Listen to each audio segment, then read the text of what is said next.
এই সেই পৃথিবী কাঁপানো আলোকচিত্র যা তোলার পর ফটোগ্রাফার নিজেই আত্মহত্যা করেছিলেন।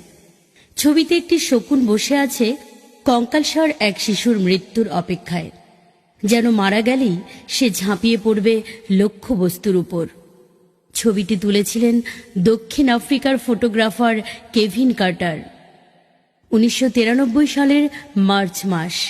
দুর্ভিক্ষ পীড়িত সুদান, কোথাও এক ফোঁটা দানা নেই।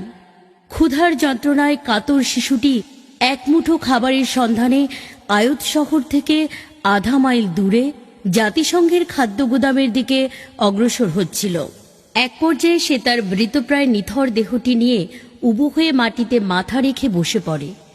ঠিক তখন পাশ থেকে একটা শকুন লোলুপ দৃষ্টি হেনে শিশুটির মাংস ভক্ষণ করার জন্য প্রতীক্ষা করতে থাকে।